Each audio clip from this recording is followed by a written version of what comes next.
like after the technical, like set off the beginning. Right. Okay.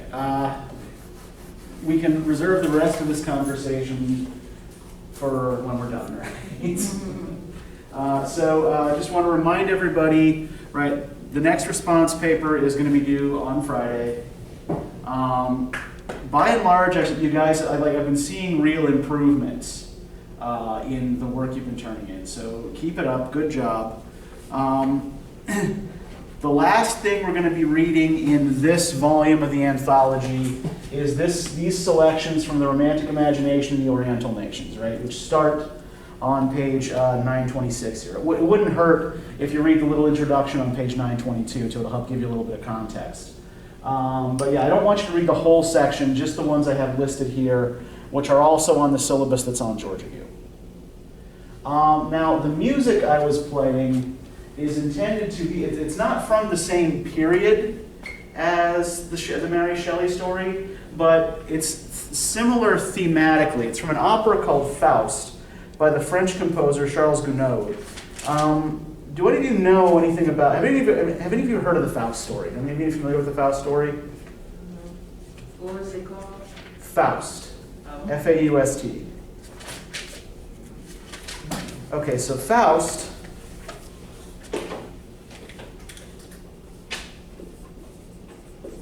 right, according to early modern European legend,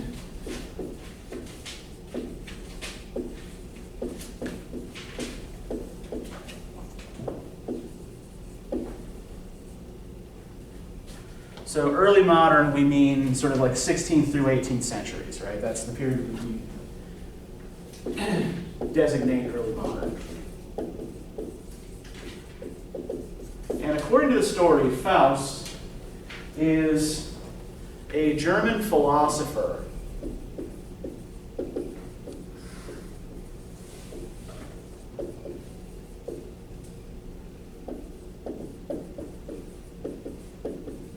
who sells his soul to the devil because he doesn't feel that any of the branches of knowledge that he has studied bring him any closer to the real truth about existence, right? So he sells his soul to the devil in exchange for knowledge, initially. And then over the course of the narrative, he's sort of reduced to playing a bunch of cheap tricks that he's tempted into. He becomes a kind of performer of cheap magic tricks until eventually the devil yanks his soul down to hell, right? And the reason I choose this particular piece of music that is from an opera that's based on this particular story is that it is actually connected thematically to the Mary Shelley story that we read, right? We have, in this story as well, a philosopher who is pushing into uncharted scientific, philosophical, and theological territory without necessarily thinking through all the consequences of that, right? And this is one thing that we have to bear in mind. So Faust is essentially a philosopher-scientist who becomes a magician, right? Cornelius Agrippa, the alchemist whom Windsor works for in The Mortal Immortal, is kind of half scientist, half magician, right? And one thing that we have to understand is that in the period we're talking about, so from the 16th through the early 19th centuries, the distinction between magic and science is still a little blurry.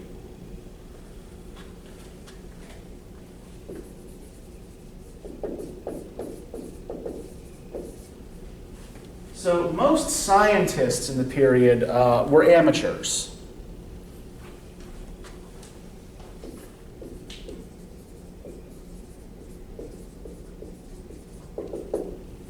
Right, so today, most working scientists either work for a university or in industry, right?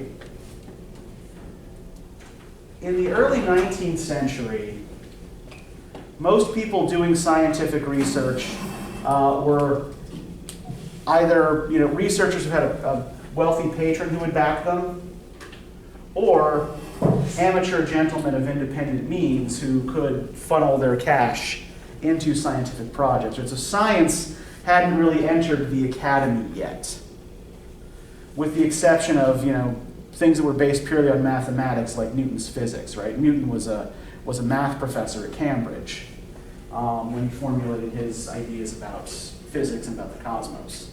Magic, however, had been an academic pursuit for some time. Now, the Enlightenment kind of purges magic from university curricula, right? But magic was regarded, what we would call magic, was regarded as just another branch of intellectual inquiry for much of the Middle Ages and the Renaissance. So yeah, there were people who were, university professors who were practicing, forms of ritual magic, where they're trying to communicate with angels or demons, or they're trying to, orient stones with astrological correspondences, or things that seem kind of ridiculous to us, right? But that were still kind of based on their own kind of logic. So in the 19th century, there's not as much distance between these two as we would think there are. A lot of scientists are, in a way, kind of traveling showmen. In fact, Mary Shelley herself had seen an Italian scientist by the name of Luigi Galvani perform an experiment with electricity. So Galvani is known for proving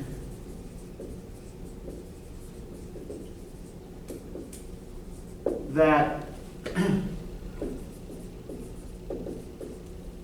animal bodies move and human bodies move due to electrical impulses, right?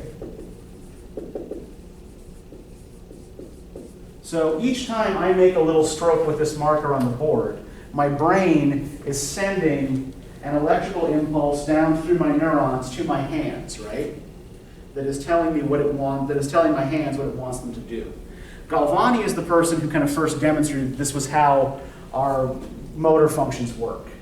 And he demonstrated this by a rather dramatic public experiment where he traveled around with a pair of severed frog's legs that he hooked up to an electrode. And when he would hook the legs up to an electrode, they would jump, right? So it was a way of demonstrating his point, but it was a pretty visually dramatic way of doing so, right? So the image of the scientist when Mary Shelley is writing is kind of, half showman, half wizard. To give you an example, I'm going to show you a painting from the period by Joseph Ryder Darby. It's called An Experiment Upon a Bird in an Air Pump. And it illustrates a popular experiment that was performed in the late 18th and early 19th centuries for audiences. Right, so we've got, once we can actually see this clearly, the painting is itself a little dark, so it might be a little hard to see. Let me go shut these blinds.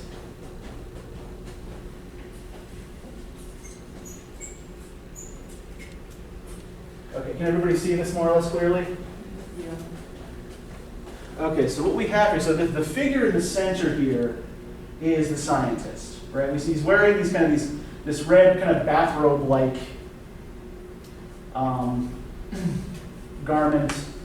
He's got long, crazy hair, and he is kind of looking open-mouthed at the viewer, right? Almost like he's chanting a spell or something. And he's got inside this air pump a bird.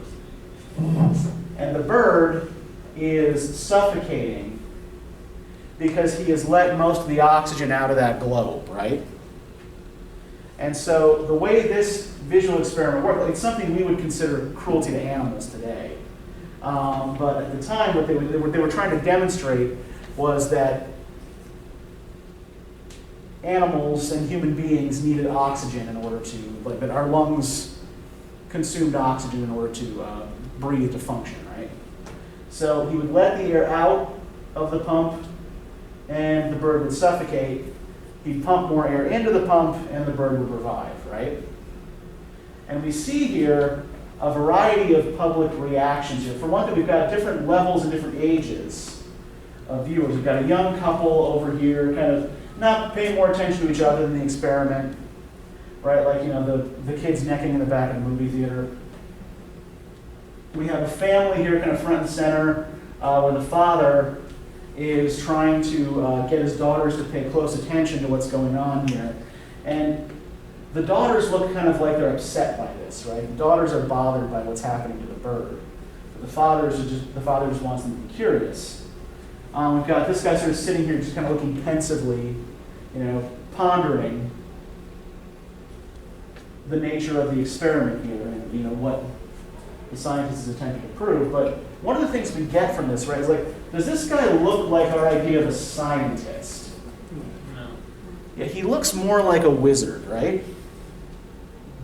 And that is the reputation that a lot of scientists still would have had in the early 19th century. Right? They do things that seem like magic to ordinary people. And I think that's a big part of what's going on in this particular story, right? Is that Agrippa's science still straddles that boundary, right, between science and magic.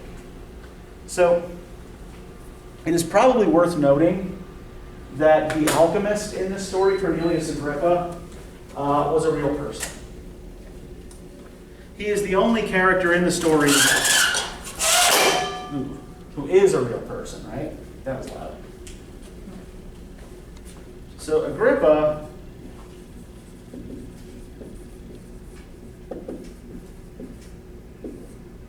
like a lot of early modern scholars, had his hands in a number of different fields. Right? He wrote books on law. He wrote books on the occult.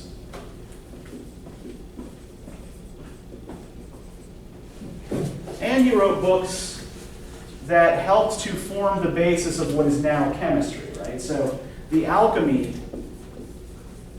that Agrippa practices is the modern foundation of what becomes chemistry, right? Now, chemistry typically has different ends than alchemy did. Alchemists are often looking to do things like find the elixir of life or turn lead into gold, right? What they're usually trying to do is purify base matter in some way, right? But without the kinds of experiments they were doing, chemistry as we know it would never have happened, right? Would not have come into being. So Agrippa is a 16th century scholar. And we see that this kind of dodgy reputation attaches itself to him on the first page, or on page 1036, right? All the world has heard of Cornelius Agrippa. His memory is as immortal as his arts have made me. All the world has also heard of his scholar, who, unawares, raised the foul fiend during his master's absence and was destroyed by him. The report, true or false, of this accident was attended with many inconveniences to the renowned philosopher. All his scholars at once deserted him, his servants disappeared. He had no one near him to put coals on his ever-burning fires while he slept, or to attend to the changeful colors of his medicines while he studied. Experiment after experiment failed, because one pair of hands was insufficient to complete them. The dark spirits laughed at him for not being able to retain a single mortal in his service. So what do we learn about Agrippa in this paragraph? He works alone. Okay, yeah, at least for now, he works alone, right? And why does he work alone? I don't think he didn't want to back to basically anything or give away anything that he was doing. Yeah. Well, does he seem to be working alone here by choice? No. Well, why can't he retain? Why, like, he had servants and students, right? Why did they all quit? He wasn't a good manager or boss. Well, does the paragraph ever say that? Anything about Agrippa in his management of people? But doesn't he describe the person that was working for him? Doesn't he say he wasn't really that good of a manager or kind of? Well, I'm just talking about like what we're getting from this paragraph, right? Why all of the reason given here for all of Agrippa's students and servants to leave him.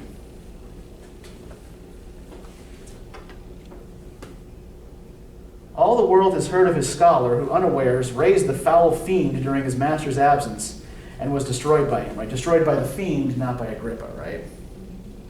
So what is this story that has risen up around Cornelius Agrippa? That he's the person who taught him. That one of his students, right, was messing around in his books, accidentally summoned the devil, right, and was killed. So that's what's being described here, right? That Agrippa has a reputation as a black magician, which we find later in the story is not true, right? It's not earned, but this reputation has attached itself to him.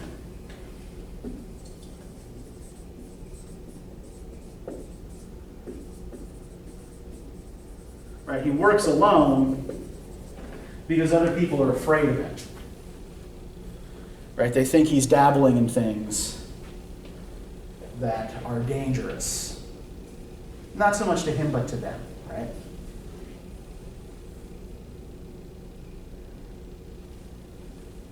So Agrippa is famous, right? We're told he's famous. But also this fame is something of a curse. Because he's famous less for his own accomplishments and famous more for this wild story about him and his pursuits, right?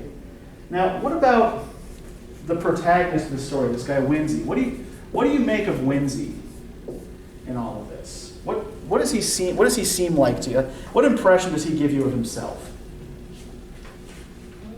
What do we learn about him over the course of the story? I think he's like kind of like ambitious to like cure himself, I guess. As in like he's tired of like being poor and like having like problems. Okay, yeah, he's poor, right? Yeah, it seems like he starts off like he seems like he's insecure about himself a little bit. Okay, insecure about himself and also insecure about his relationship, right? Mm-hmm. So yeah, he's poor, he's insecure. Why does he take the job with Agrippa in the first place? To earn money for him and work with the people. Doesn't he like offer him gold or something? Yeah, he offers him a great big pouch of gold, right? Like, please come back and study with me again because all of my experiments are failing because I can't do it by myself, right? And he turns it down. And Bertha tells him, no, like, you go and you make that money so we can get married, right? So he's poor, he's insecure, he wants to get married.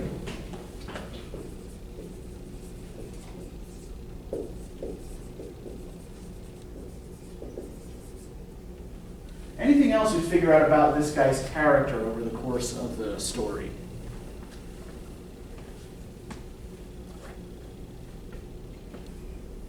What's his basic problem? His love for Bertha. Okay, the love for Bertha does present difficulties, right? Does it present more difficulties for him as a mortal or as an immortal? As an immortal. Yeah, it becomes more of a problem when he's immortal and she's not, right? Because she's like dying. Yeah, and this creates a rift between them, right? Mm-hmm. So if we look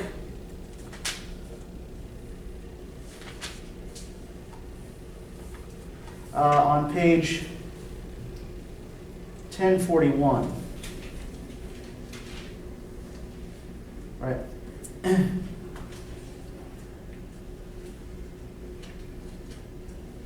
I was troubled.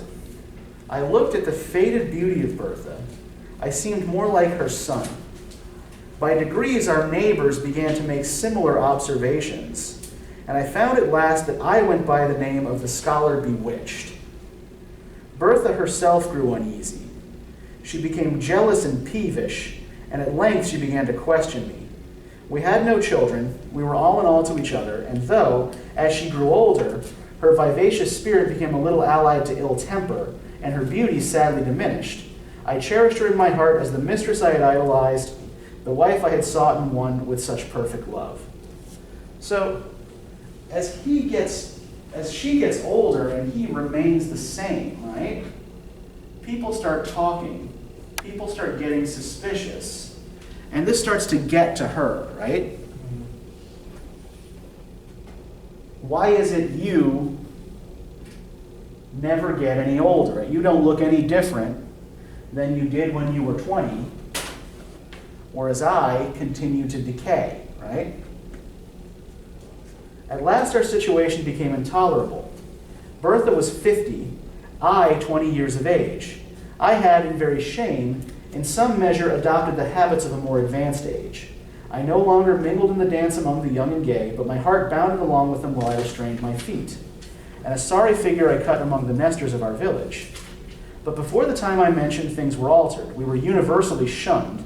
We were, at least I was, reported to have kept up an iniquitous acquaintance with some of my former master's supposed friends. Poor Bertha was pitied, but deserted. I was regarded with horror and detestation. So what kinds of stories attach themselves to him here? What kind of rumors are spreading around about this guy? He's a witch. Yeah, that he's a wizard, right? Just like his old teacher was. Right? Agrippa was a black magician. Windsor must be too, right? So he develops a bad reputation. Is he the only one affected by this reputation? Yeah, it affects her too, right? As he is ostracized, so is she. And the continuing gap between their apparent ages separates them from each other too, right? So his immortality continues to distance him from this woman that he loved in youth, right? And let's pause for a second and look more closely at her. What's Bertha like? What sense do we get of her personality? She's starting to get like old and bitter, like starting to get like old and just mad at everything he does, kind of. Okay, does she start out that way? No. No. What is she like what is she like at the beginning of the story? She's very controlling at the beginning. Okay, she is controlling at the beginning, right? She's like trying to get him to like get on his horse and, you know, get his life straight so they can get married. She was Yeah. very loving at the beginning. Mhm. She was very loving. Yeah, she is loving, right? She does love him, right? Yeah. But she is also controlling. And some of her behavior looks a little manipulative too, right? She is not above, spending time with someone else to make him jealous, right?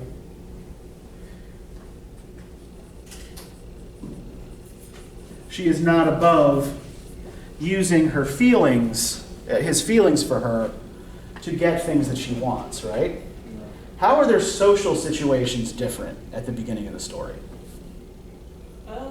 He wasn't as rich as her, and so she was able to like do a lot of stuff that he couldn't, or go like I think when he was going to the castle. Yeah. He had drunk it. It was like, well, wasn't she about to marry someone else? But before she could get to talk to him, she was pulled away by the lady. Yeah. So are they born into the same social class? Yes. They're born into the same social class, yes. And then what happens, what changes for Bertha? Her parents died. Yeah, her parents die. She was And she was adopted. Yeah, and then she's adopted by the lady of the manor, right? this old childless woman, right?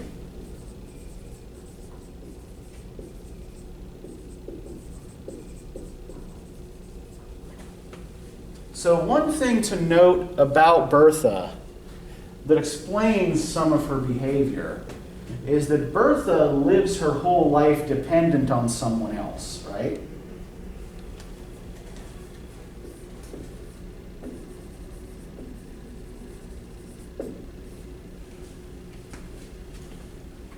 In youth, she's dependent upon the old woman who has adopted her, and so can only defy the old woman's wishes up to a certain point.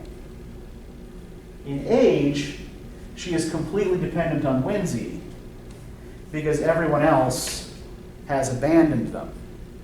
And then, once in their hometown, they're ostracized, they go off to some place where no one knows them. So Bertha is actually much more central to the story than she might initially appear, and is meant to be more sympathetic than she might initially appear as well. And a lot of this has to do with who the story was written for, like who the original audience for the story would have been, right? So, Mary Shelley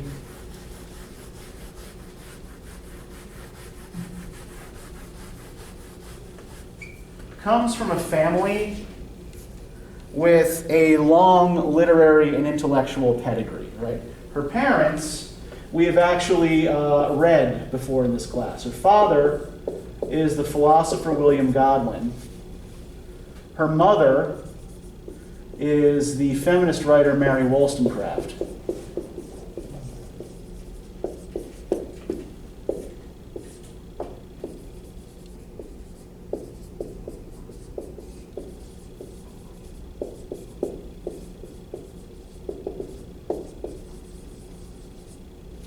And she marries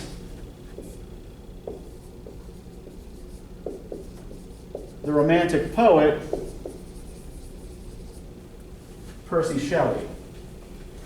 Now, Shelley comes from a higher social class than she does. Her parents are relatively, her mother dies when she's a child. And her father he's a writer, journalist, and philosopher. He's not, he's not rich, and he's not particularly good with money. But young radicals like Percy Shelley become patrons of his, and sort of through this, Shelley gets to know Godwin's daughter, Mary. Eventually, they run off together. They get married in Italy. They spend a summer at Lake Geneva writing horror stories together with Lord Byron and a group of other friends. The product of this summer ends up being the novel Frankenstein, for which Mary Shelley is still most famous, right? But when Percy Shelley drowns at age 29, Mary is left without support, without an income, in part because Shelley's father, Sir Timothy Shelley, who was an old hardline conservative, disapproves of his son's lifestyle, his son's politics, his son's writing, basically everything his eldest son did, right? And so will not give Mary a cent of what should have been Percy's inheritance. So she writes for a living from this point on. And when you write for a living, you can't be especially picky about the kind of work you do, right? It's great to write novels, but it takes a long time to put a novel together.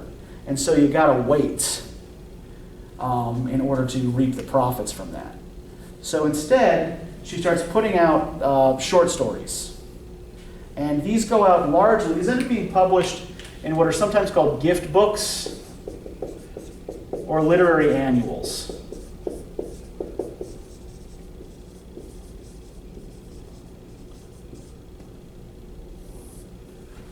And these are periodical publications that are really popular in Britain and the United States from about 1820 to 1860. They're books that aren't really meant for the purchaser to read. How many of you have ever seen Anchorman? Have any of you ever seen Anchorman with Will Ferrell? Yes. Yeah. Okay, there's the scene at the beginning where Ron Burgundy is trying to impress Veronica Corningstone. He says, I'm a very important man. I own many leather-bound books, right? If you own many leather-bound books, you own them to read them. You own them to display them, right? Collect. Yeah. You want to show off your wealth and sophistication. And that's what these gift books were largely intended to do, right? They were beautifully illustrated with these leather-bound gilt covers. They were kind of expensive, and they were aimed primarily at a middle-class female audience. Right? So largely kind of the same audience that the Gothic would have been aimed at.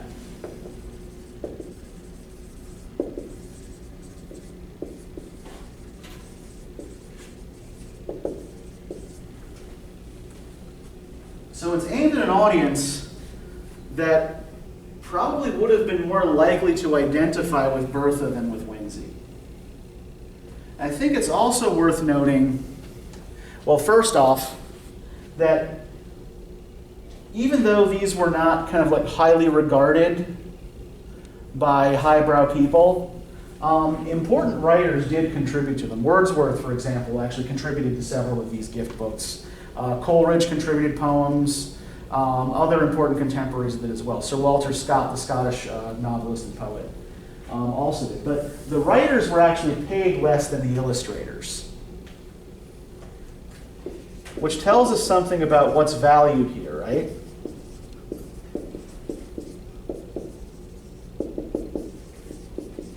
There's an assumption that people are buying these not to read the stories or the poems, but to look at the pretty pictures, right? And so each story or poem would typically be given one page for illustration. And let's look at the scene that was chosen to illustrate this story. Is this like this book only got one page like that? What's that? Is this like this book only got one page? Oh no. This is where gift books by and large were out of fashion by 1860 and stopped publication. Now this is an anthology. It's something slightly different. It's for a different purpose, right? So this is designed and intended for students. Gift books were not. So this is the scene that's illustrated in the story. Who does it show? And more importantly, who does it not show? Yeah, Winsey is absent from this scene, right? So the first-person perspective character in the story is not here, right? What do we have instead? The writers, Bertha, and I guess, That's the old woman from the man. Yeah, we've got the old woman from the manor, Bertha, and the page holding up the old woman's skirts, right, who is said to be just as ugly as the old woman, right?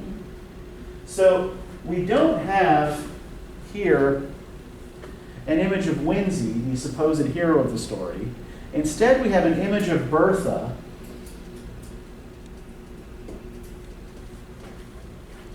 and what weighs her down, right? The thing that's in her way.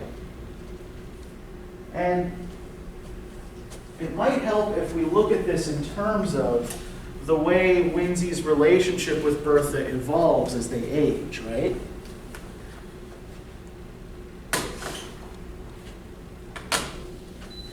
Because this says a lot about the social possibilities and financial possibilities open to women in the era when the story was written. All right, so if we go back to page 1042,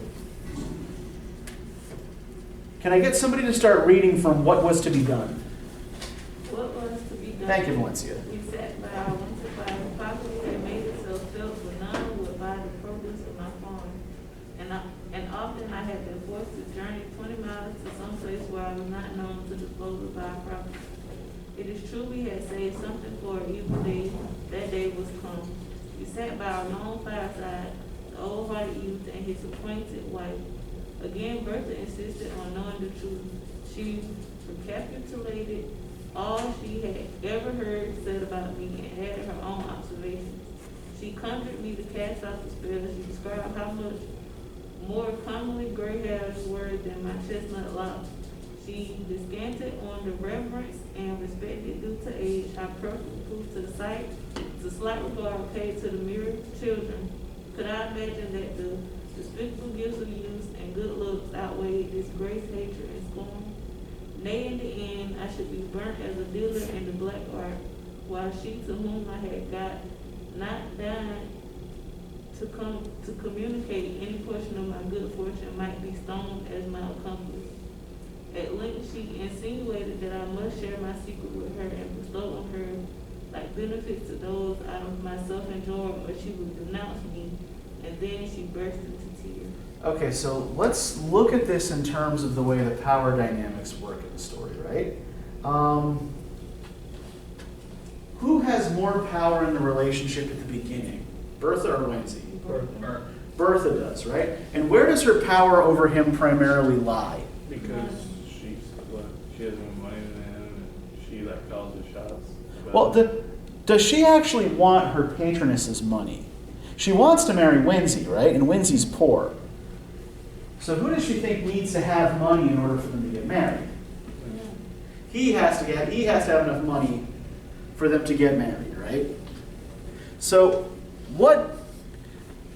where does her power over him actually lie, if not in money?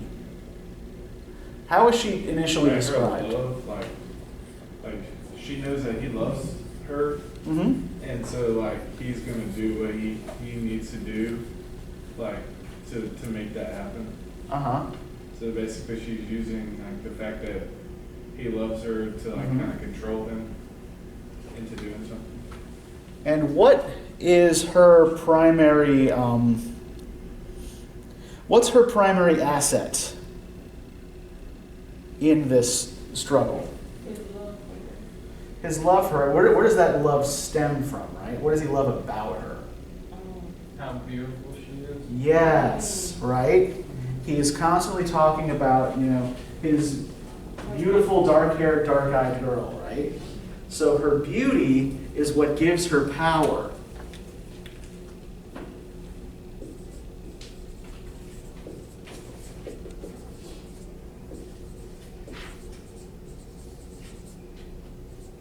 And then what happens as that beauty fades?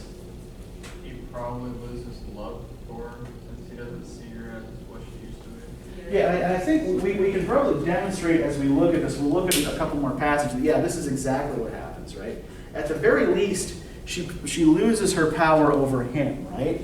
Or fears she's losing it. Yeah, Alex. He keeps saying later on as she gets older, he refers to her as like the woman he used to love. Yeah. We go a little further on here, and love is always in past tense, right? Loved. And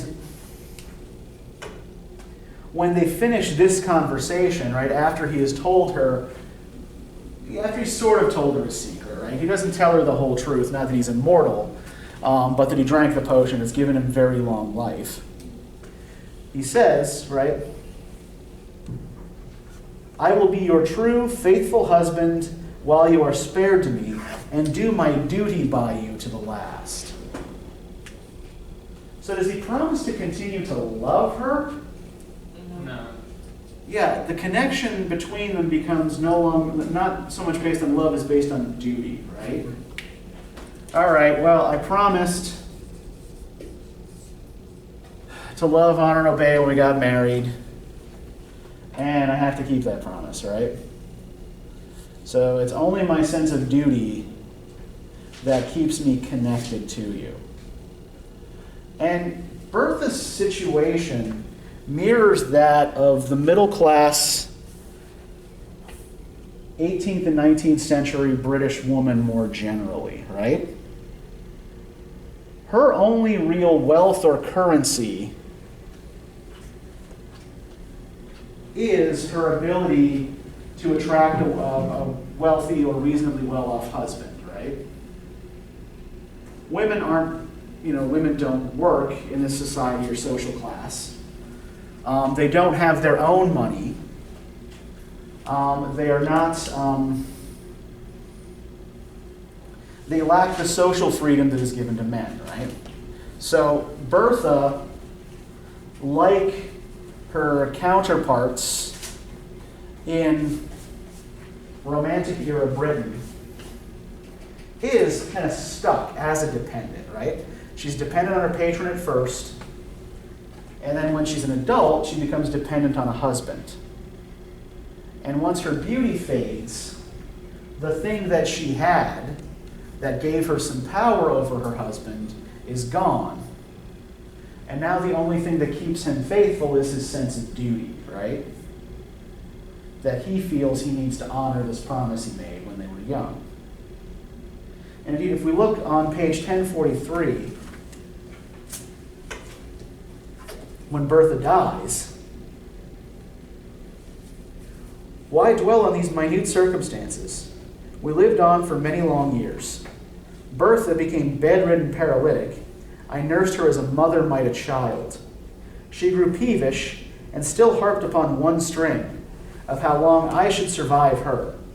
It has ever been a source of consolation to me that I performed my duty scrupulously towards her. She had been mine in youth, she was mine in age, and at last, when I heaped the sod over her corpse, I wept to feel that I had lost all that really bound me to humanity. So when she dies and he weeps, does he weep for her? No. Why is he weeping? Why is he crying? Because that's like the last human thing, I guess, that's about him that kept him normal. Yeah, this is his last human connection, right? His parents are long gone. His friend and mentor is long gone. He can't stay in one place for too long or people get suspicious of him.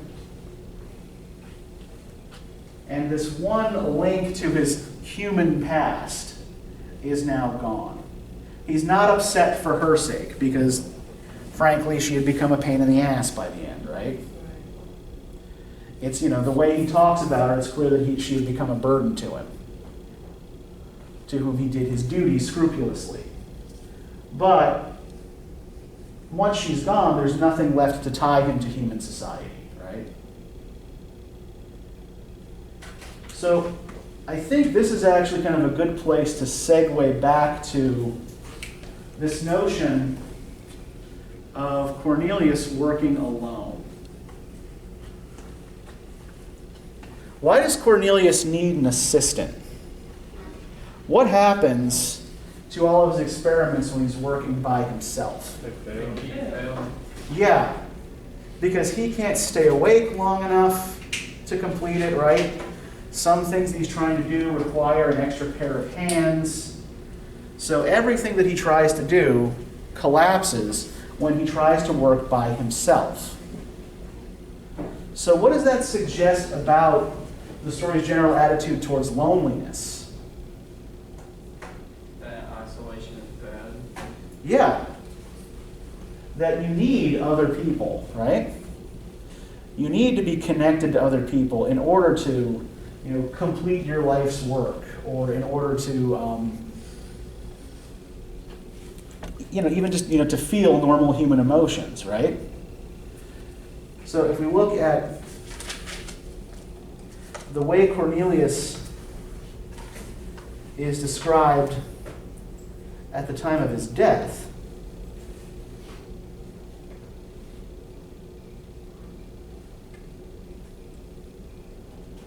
right, what has he spent his whole life trying to do?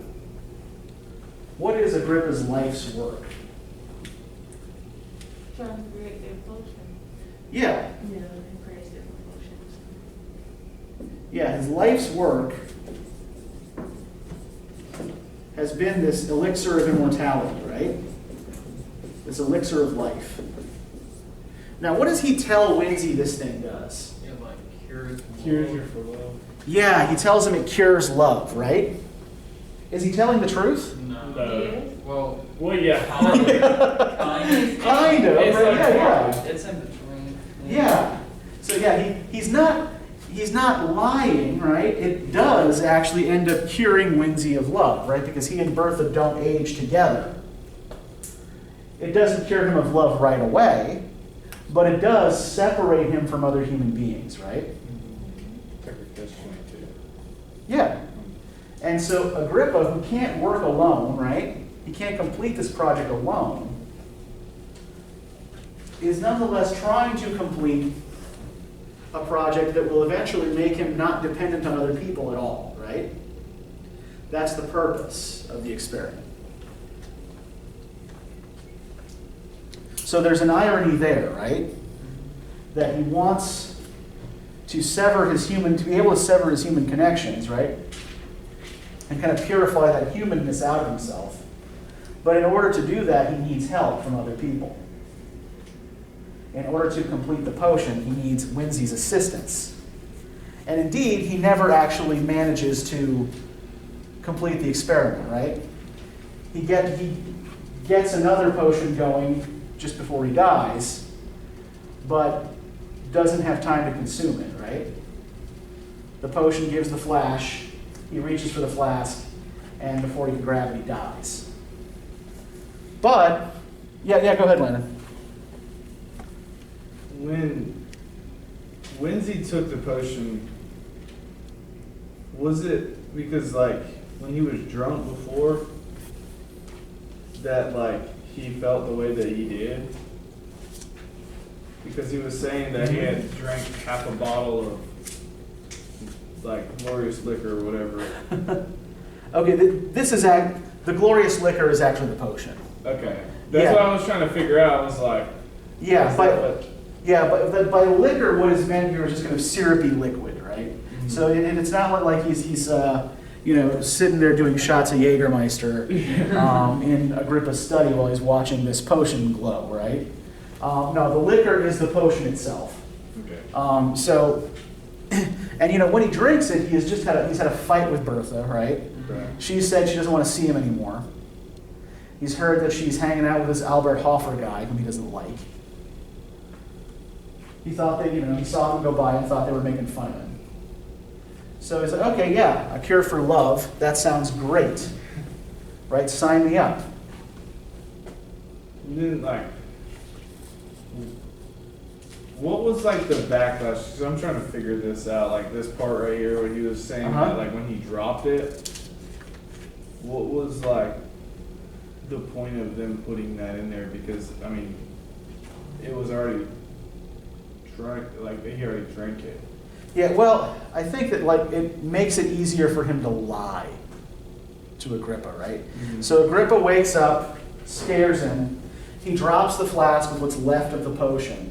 And Agrippa just thinks that he got scared by the flash and dropped it. Agrippa doesn't know that he drank it, right? Okay. And he never tells it. Okay. I told you. So, yeah, I mean, as it is, he calls him wretch and tries to choke him, right? And then, calms down, but, would he have calmed down so quickly if he had known that Winsey had also quaffed the potion? Yeah. So, does Agrippa achieve some kind of immortality, though? Yes. Yeah. I don't think he fully attained it because he didn't get to drink all of it. Yeah. And that's why he was like, he's seen a gray hair appear. So that means Okay, you're saying Winsey has achieved physical immortality, right? Yes. Yeah, that's the Winsey, as far as he knows, can't die, right?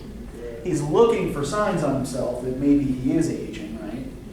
But he has no idea how long that gray hair has been on his head. Whereas Cornelius Agrippa, does Agrippa actually end up achieving some kind of immortality?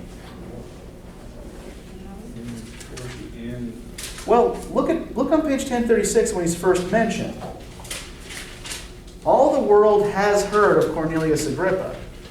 His memory is as immortal as his arts have made me. So, what's that? So technically, he did, because like people are always going to know who he is. Yeah, Agrippa is famous. He lives on in memory, right?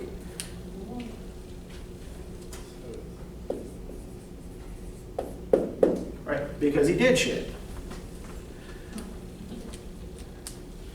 What about Winzy's actual physical immortality?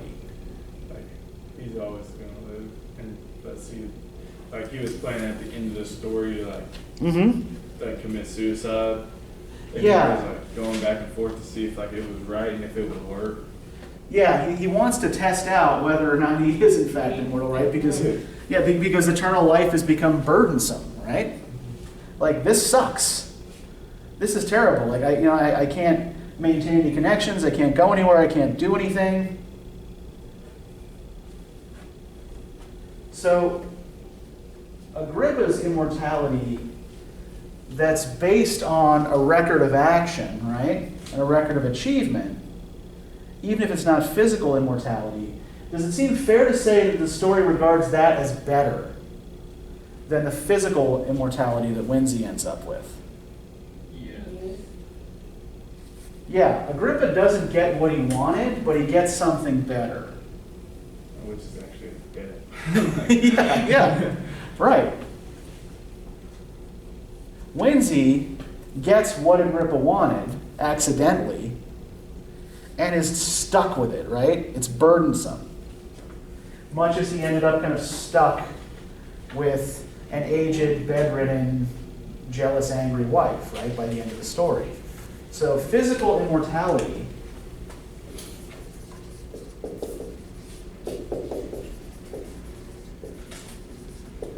for lack of a better word, obviously sucks, right? At least in the world the story sets up.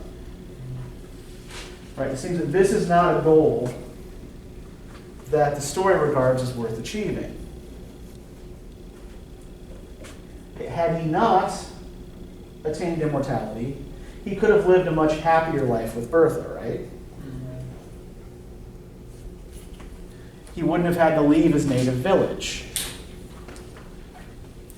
He wouldn't be looking out onto the sea at the end of the story, trying to think of possible ways to off himself without it being a sin, right? If we look, let's look at the very end here. Can I get somebody start? Can we turn to page 1044? Can I get a volunteer to start reading from the top here? Am I immortal? Am I mortal? I return Thank to you. my first question in the first place. Is it not more probable that the beverage of the, how's that word? Alchemist was fraught rather with long tribute than eternal life? Such is my hope, and then be it remembered that I only drank half of the potion prepared by him. Was not the whole necessary to complete the charm? To have drank half the elixir of immortality is but to be half immortal, but forever is thus truncated and null. But Truncated, so Truncated. cut short. And, But again, who shall number the years of the half of eternity? I often try to imagine what rule the infinite may be divided. Sometimes I fancy age advancing upon me. One gray hair I have found, full do I lament. Yes, the fear of age and death often creeps coldly to my heart. And the more I live, the more I dread death, even while I abhor life. Such an, how do you say that word? Enigma, a mystery. Enigma. Is man born to perish when he wars, as I do, against the established laws of his nature? Okay, so let's pause there for a second, right? Can he be certain that he is immortal? No. So even in He only drank Yeah. half of it. yeah, even in this, Question now. even in this, he's insecure, right? Right. He's not entirely certain that he will live forever. But then what's the problem with trying to figure, okay, I drank half the potion. Well, how do I figure out how long I'm going to live, right? What's half of infinity? Nobody. Yeah, Half of infinity is infinity, right? You can't divide it. So yeah, he's kind of, what's that? He's just really trying to figure out if he's going to die if he kills himself. Yeah. And I think, like, he wants to try to die doing something more or less meaningful, right? He thinks about all these other things that he could. He's like, well, I could put myself in a situation where someone else is likely to kill me, but then I'm damning someone else's soul to hell by making him a murderer, right? So I can't do that because that's unethical. I can't try to kill myself intentionally because that's also a sin and would damn my soul, right? So if we look at this final paragraph, or these last two paragraphs, right? This very day I conceived the design by which I may end all, without self-slaughter, without making another man a Cain, an expedition which mortal frame can never survive, even endued with the youth and strength that inhabits mine. Thus shall I put my immortality to the test and rest forever, or return the wonder and benefactor of the human species. Before I go, a miserable vanity has caused me to pen these pages. I would not die and leave no name behind. 3 centuries have passed since I quaffed the fatal beverage. Another year shall not elapse before, encountering gigantic dangers, warring with the powers of frost in their home, beset by famine, toil, and tempest, I yield this body, too tenacious a cage for a soul which thirsts for freedom, to the destructive elements of air and water. Or if I survive, my name shall be recorded as one of the most famous among the sons of men. And my task achieved, I shall adopt more resolute means, and by scattering and annihilating the atoms that compose my frame, set at liberty the life imprisoned within, and so cruelly prevented from soaring from this dim earth to a sphere more congenial to its immortal essence. So, what does he plan to do? Go on an adventure, basically.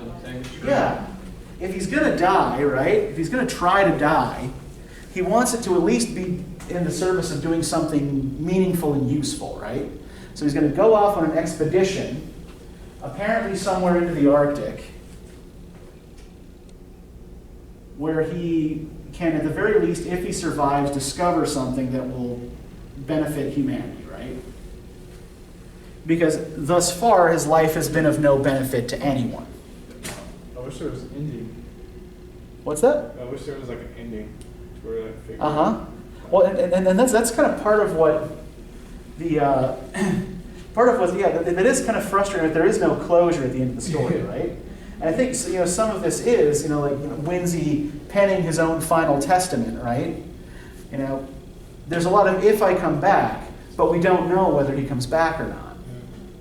Didn't they already, or was he just saying that? Wasn't he saying something about before Bertha passed away? Wasn't he saying they was gonna go to wasn't they saying they was gonna go to France?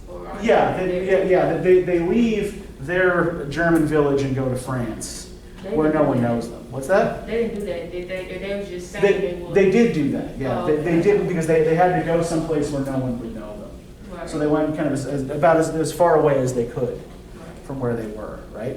But I think it also helps if we think about this in terms of these romantic ideas of the self, right?